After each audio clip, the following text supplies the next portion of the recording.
Hi అండి, welcome to బావం recipes. ఇవాళ recipe పాల తాలికలండి. దానికోసం 2 అవర్స్ నానబెట్టుకున్న సగ్గుబియ్యాన్ని ఉడికించుకోవాలి. సగ్గుబియ్యం 75% ఉడికించుకోండి.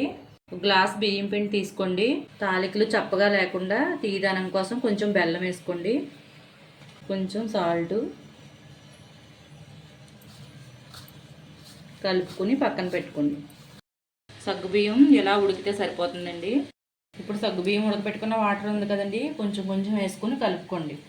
ఈ వాటర్ వేయడం వల్ల తాలికలు ఇరగకుండా వస్తాయి.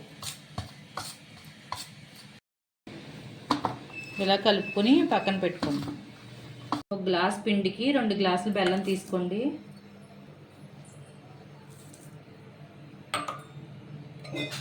కొంచెం వాటర్ వేసుకొని కరిగించుకుని పక్కన పెట్టుకోండి.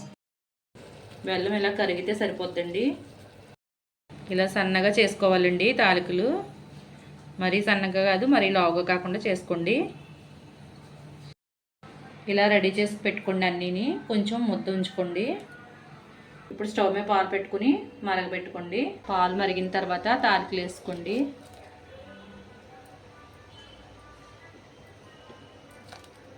వేసుకున్న వెంటనే గరిటె పెట్టకండి, విడిపోతాయి. ఇప్పుడు ఇలా కట్ అవ్వాలండి. కట్ అవుతే ఉడికినట్టే. ఉడికిపోయింది. ఇప్పుడు ఇందాక ఉడకబెట్టుకున్న సగ్గుబియ్యాన్ని వేసుకోండి. ఇందాక ముద్ద పక్కన పెట్టుకున్నది కలిపి పాల తాలికల్లో వేయాలి. ఇప్పుడు స్టవ్ ఆఫ్ చేసుకుని ఇందాక పెట్టుకున్న పాకాన్ని వేసుకోవాలండి.